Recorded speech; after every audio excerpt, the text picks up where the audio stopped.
तो आज हम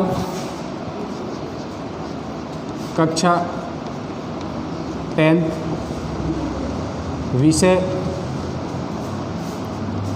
संस्कृत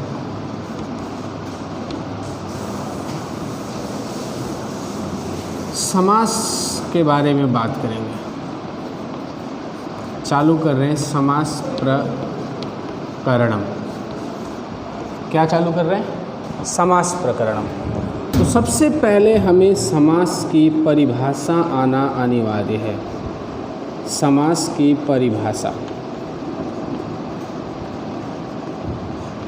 समास की परिभाषा क्या होती है ये ध्यान से देखो। कहा जाता है संस्कृत में समसनम ही समासः, ही समासः। संस्कृत में इतना ही दिया हुआ समास की परिभाषा, समसनम ही समासः, यानी किसी भी चीज़ को संक्षिप्त करके लिखने की प्रक्रिया क्या कहलाता है? समास कहलाता है। किसी भी बात को, कोई भी सेंटेंस होते उनको हम संक्षिप्त में करके लिख देते, वो क्या कहलाता है? समास कहलाता है। उसके बाद में दूसरे नंबर पे हमें पता होना चाहिए समास के भेद। समास के भेद क्या पता होना चाहिए? समास के भेद आप लोगों को पता होना चाहिए। मुख्य रूप से समास के कितने भेद होते हैं? मुख्य रूप से समास के 5 भेद होते हैं। कितने होते हैं? 5 भेद होते हैं। कितने भेद होते हैं? 5 होते हैं। कौन कौन से? नाम लिख करके आपको बता रहा हूँ। नंबर 1 पे आता है अव्ययी भाव समास। पहले नंबर पे आता है अव्ययी भाव समास। दूसरे नंबर पे आता है तत्पुरुष समास। तत्पुरुष समास। नंबर 3 पे आ जाता है द्विगु समास। द्विगु समास। नंबर 4 पे आता है द्वंद्व समास। और नंबर 5 पे आ जाता है बहुब्रीहि समास। बहुब्रीहि समास। ये 5 समास हमारे कोर्स में मुख्य रूप से है। पहला है अव्ययी भाव, दूसरा है तत्पुरुष, तीसरा है द्विगु समास, चौथा है द्वंद्व समास, 5वां है बहुब्रीहि समास। आपने नाम सुना होगा एक कर्मधारय समास और होता है, नाम सुना है, लेकिन इसमें नाम नहीं आया उसका। क्यों नहीं आया? कर्मधारय समास का नाम क्यों नहीं आया? इसका कारण है कर्मधारय समास तत्पुरुष का ही क्या माना जाता है? उपभेद माना जाता है। कर्मधारय समास तत्पुरुष का ही क्या माना जाता है? एक भेद माना जाता है, इसलिए इसको अलग से नहीं गिनते। हमारे कोर्स में 3 ही समास चलते हैं, एक अव्ययी भाव समास, एक कर्मधारय समास और एक द्वंद्व समास। ये 3 समास ही हमारे 10th क्लास के कोर्स में, 5 दिए हुए, लेकिन इसमें से 3 ही हमारे कोर्स में चलते हैं। ठीक है, तो आज हम सबसे पहले बहुब्रीहि समास के बारे में बात करेंगे। अव्ययी भाव समास, जो पहला भेद है इसका, अव्ययी भाव।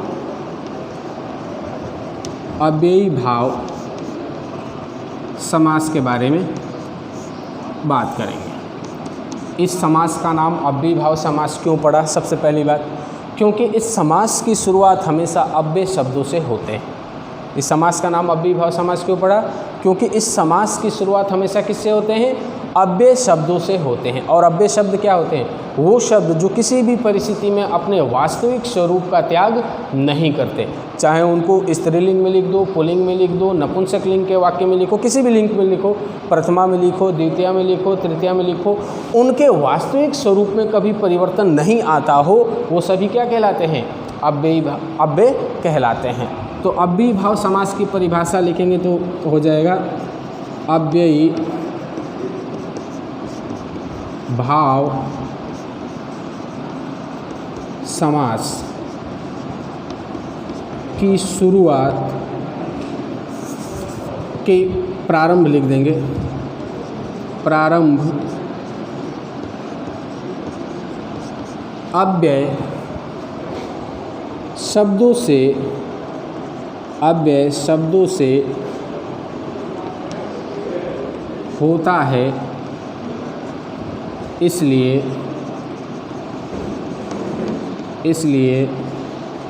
इसे अव्ययी भाव समास कहते हैं। यानी अव्ययी भाव समास की शुरुआत अव्यय शब्दों से होते हैं, इसलिए इसे हम क्या कहते हैं? अव्ययी भाव समास कहते हैं। अव्यय तो असंख्य बहुत ज़्यादा है, लेकिन हमारे कोर्स में 6 अव्यय चलते हैं। कितने अव्यय चलते हैं? 6 अव्यय। और उन 6 अव्ययों से आधारित ही उदाहरण हमारे पेपर में पूछे जाते हैं। तो उन 6 अव्ययों के बारे में बात करते हैं। पहला होता है उप, पहला अव्यय क्या होता है? उप। दूसरा होता है अनु, तीसरा अव्यय है निर,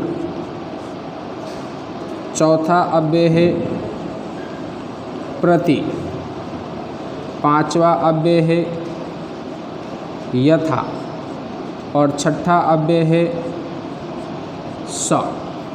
इन 6 अव्ययों से आधारित हमारा पूरा अव्ययी भाव समास हमारे कोर्स में है।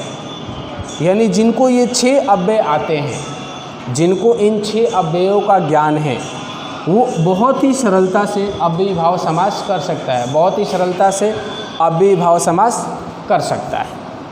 यानी इन 6 अव्ययों के बारे में जिसको जानकारी हो, ज्ञान हो। जानकारी का मतलब कि पहले तो इन 6 अव्ययों का आप लोगों को अर्थ आना चाहिए।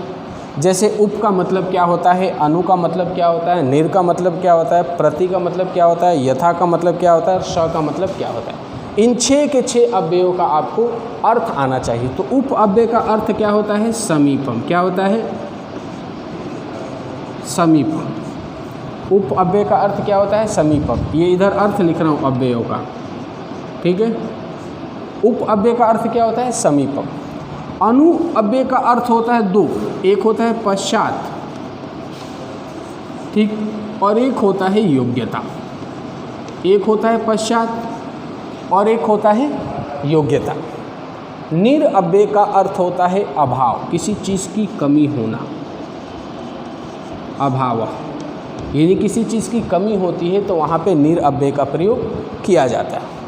प्रति अव्यय का अर्थ होता है विप्सा। अब लिख तो दिया जाता है किताबों में विप्सा, लेकिन विप्सा का मतलब क्या होता है?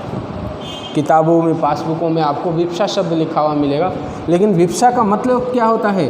पुनरावृत्ति। क्या होता है? पुनरावृत्ति, यानी किसी भी चीज़ को दोहराना। जैसे प्रति अव्यय आ गया तो इसी को दोबारा से प्रयोग में लेना क्या कहलाता है? पुनरावृत्ति। उसको संस्कृत में विप्सा कहते हैं। यथा का अर्थ होता है अनतिक्रम्य। यथा अव्यय का अर्थ होता है अनतिक्रम्य। और उसके बाद में लास्ट अव्यय बचता है स। स अव्यय का अर्थ होता है सहितम। क्या होता है? सहितम। तो ये तो 6 अव्यय, और इन 6 अव्ययों का अर्थ जो कि समास विग्रह करने पे इसकी हमें बहुत ज़्यादा ज़रूरत पड़ता है। अब उसके बाद में इन अव्ययों में किस विभक्ति का प्रयोग करते हैं ये भी हमें आना चाहिए। इन अव्ययों के साथ हम किस विभक्ति का प्रयोग करते हैं इसका भी हमें जानकारी होना आवश्यक है। तो उप अव्यय के साथ में हम षष्ठी विभक्ति का प्रयोग करते हैं। षष्ठी विभक्ति का प्रयोग करते हैं। उप अव्यय के साथ में कौन सी विभक्ति का प्रयोग करते हैं? षष्ठी विभक्ति का। अनु अव्यय के साथ में भी हम किसका प्रयोग करते हैं? षष्ठी विभक्ति का प्रयोग करते हैं। अनु अव्यय के साथ में भी हम कौन सी विभक्ति का प्रयोग करते हैं? षष्ठी विभक्ति का प्रयोग करते हैं। निर अव्यय के साथ में भी हम किसका प्रयोग करते हैं? षष्ठी विभक्ति का ही प्रयोग करते हैं, षष्ठी विभक्ति का प्रयोग करते हैं। उसके बाद आता है प्रति। प्रति अव्यय के साथ में दो विभक्तियों का प्रयोग होता है, एक द्वितीय विभक्ति का प्रयोग होता है और एक सप्तमी।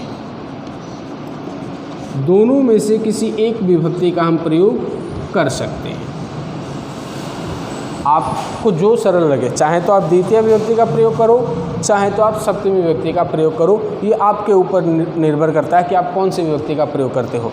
दोनों में से किसी एक विभक्ति का प्रयोग करना है। यथा, यथा अव्यय के साथ में द्वितीय विभक्ति का प्रयोग किया जाता है। यथा अव्यय के साथ में द्वितीय विभक्ति का प्रयोग किया जाता है, ठीक है। अब उसके बाद में आ जाता है स। स अव्यय के साथ में तृतीय विभक्ति का प्रयोग किया जाता है। स अव्यय के साथ में तृतीय विभक्ति का प्रयोग किया जाता है।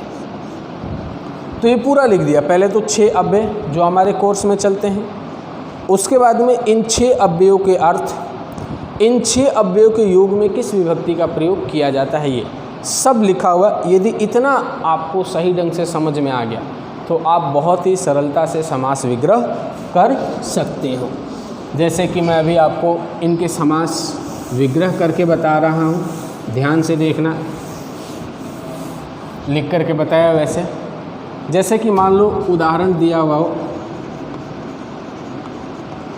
उदाहरण दिया हुआ हो और इनको हल करना पड़े। जैसे नंबर 1 पे दे दे उपनगरम,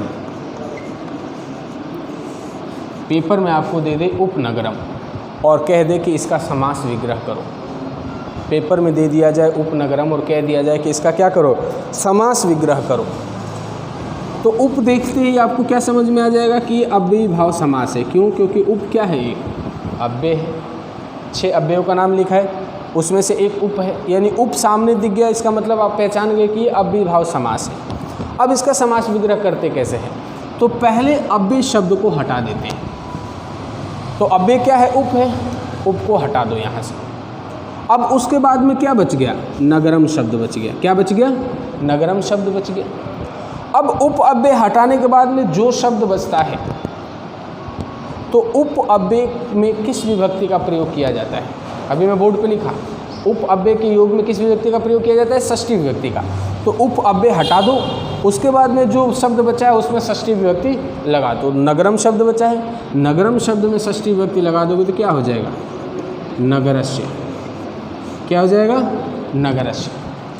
अब उप अव्यय का अर्थ लिखना है। षष्ठी विभक्ति लगाने के बाद में शब्द जो बना, उसके बाद में जो उप अव्यय का अर्थ आता है वो हम इसके पीछे लिख देंगे। तो उप अव्यय का अर्थ क्या था, अभी मैं लिख के दिया हूँ। उप अव्यय का अर्थ क्या था, समीपम। क्या था, समीपम। तो इस अव्ययी भाव समास का उदाहरण उपनगरम दिया हुआ था, उसका समास विग्रह हो गया नगरस्य समीपम। उस सारणी के हिसाब से जो अभी लिख कर के दिया, कठिन है क्या? यदि सारणी तैयार हो तो बहुत ही सरल है। हमें पता होना चाहिए कि इस उप अव्यय का अर्थ क्या होता है और उप अव्यय के योग में किस विभक्ति का प्रयोग करना है। ध्यान रखना है कि अव्यय को हटाना है, उसके बाद में जो शब्द बचता है उस अव्यय के योग में जिस विभक्ति का प्रयोग किया जाता है उस विभक्ति को वहाँ पे लगाएंगे और उसके बाद में उस अव्यय का अर्थ हम लिख देंगे। ये पहला उदाहरण था। दूसरा अपना था अनु। एक उदाहरण दे दे, अनुरथम। अनुरथम उदाहरण दे दिया, अनुरथम। अब यहाँ पे अनु क्या है, एक अव्यय है। अनु क्या है, एक अव्यय है। तो अव्यय को पहले हटाना है, उसके बाद में बच क्या गया, रथम शब्द। अनु अव्यय के योग में किस विभक्ति का प्रयोग होता है, षष्ठी विभक्ति का प्रयोग होता है। तो रथम शब्द में षष्ठी विभक्ति लगा दो तो क्या हो जाएगा, रथस्य। क्या हो गया, रथस्य। अब अनु अव्यय का अर्थ 2 निकलता है, एक तो पश्चात और एक योग्यता। यदि इस शब्द का अर्थ पीछा करना निकलता है तो हम पश्चात शब्द का प्रयोग करेंगे, और योग्यता दर्शाने का निकलता है तो योग्यता शब्द का प्रयोग करेंगे।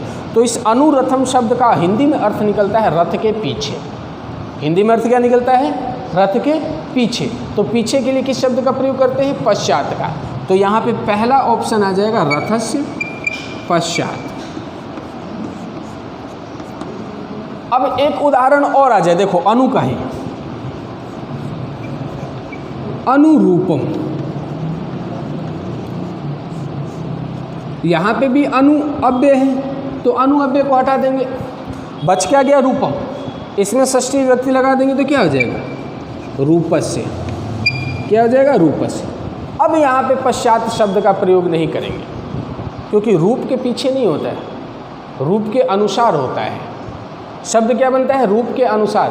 कभी रूप के पीछे शब्द नहीं बनता है, वाक्य नहीं बनता है, रूप के अनुसार। तो यहाँ पे क्या हो जाएगा, योग्यता शब्द आ जाएगा। क्या आ जाएगा, योग्यता। ये दो उदाहरण इसलिए किया क्योंकि इसके दो अर्थ में लिखा था, पश्चात और योग्यता, और दोनों के बारे में आपको जानकारी होना जरूरी है कि किसका कहाँ पे प्रयोग करते हैं। ठीक है, पीछे अर्थ निकले उस वाक्य अर्थ शब्द का तो पश्चात शब्द का प्रयोग करना है, योग्यता या रूप या किसी से तुलना की जाए तो वहाँ पे योग्यता शब्द का प्रयोग करना है, ये ध्यान रख लेना। अब चौथा उदाहरण हम कर लेते हैं। जैसे उप का हो गया, अनु का हो गया, निर का हो जाए, निर्मक्षिणम। इसका हिंदी अर्थ निकलता है मक्खियों का अभाव। निर अव्यय हटा दोगे तो शब्द बचता है मक्षिणम। निर अव्यय हटाने के बाद शब्द क्या बनता है, मक्षिणम बचता है। उसमें षष्ठी विभक्ति लगाओगे तो क्या हो जाएगा, मक्षिकाणाम। मक्षिकाणाम क्या हो जाएगा, मक्षिकाणाम। ये बहुवचन है, ठीक है ना। ऊपर जो लिखे हैं ये एक वचन थे, ये क्या था, बहुवचन। इसमें लिंगों का भी फर्क पड़ता है, ध्यान रख लेना। पुल्लिंग में अलग चलता है षष्ठी, स्त्रीलिंग में अलग चलता है, नपुंसक लिंग में अलग चलता है। तो ये यहाँ पे निर्मक्षिणम दे करके मैं सोचना कि यहाँ पे तो नगर से आ रहा है, यहाँ पे ये क्यों आ रहा है। वचन भी होते हैं, एक वचन, द्विवचन, बहुवचन। तो यहाँ पे बहुत से मक्खियों के बारे में बात की जा रही है। तो मक्षिकाणाम, निर अव्यय का अर्थ क्या होता है, अभाव। क्या होता है, अभाव। तो ये इसका हो गया समास विग्रह। नंबर 5 पे अपना था अगला अव्यय प्रति। तो जैसे प्रति मास ये शब्द दे दिया गया और इसका अव्यय कह दिया जाए समास विग्रह करो, तो पहला काम क्या होगा, अव्यय शब्द को हटाओ। प्रति क्या एक अव्यय है, शब्द बच गया मास। तो प्रति में दो विभक्तियों का प्रयोग करना है। कौन कौन से, द्वितीया और सप्तमी। तो पहले द्वितीया का कर लेते हैं। मासम, मास शब्द बचा है, इसमें द्वितीया विभक्ति लगा देंगे तो क्या हो जाएगा, मासम। पुनरावृत्ति यानी दोबारा से इसी को दोहराना है जो शब्द है, तो मासम, मासम।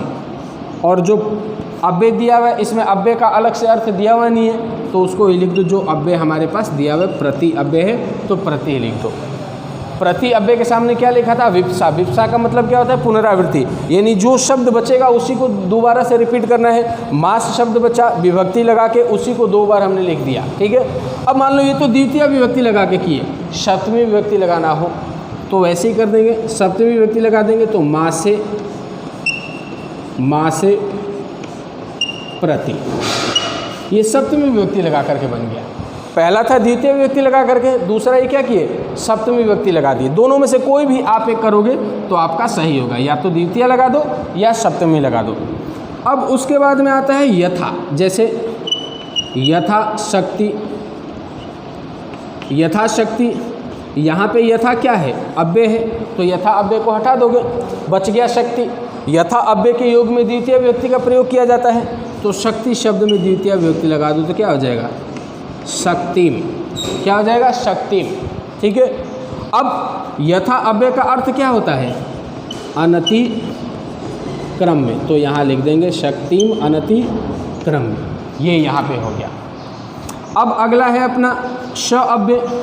तो जैसे सचित्रम, ये उदाहरण दे दिया, ठीक है। श अव्यय हटा दो, शब्द बच गया चित्रम।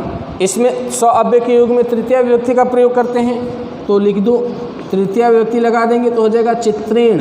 और श अव्यय का अर्थ क्या होता है, सहितम। स अव्यय का अर्थ क्या होता है, सहितम।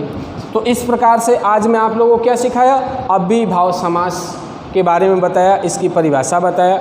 इसके में अव्ययों का अर्थ क्या होता है, अव्ययों के योग में कौन से व्यक्ति का प्रयोग किया जाता है, और इनके उदाहरण भी आपको हल करके बताया। ठीक है।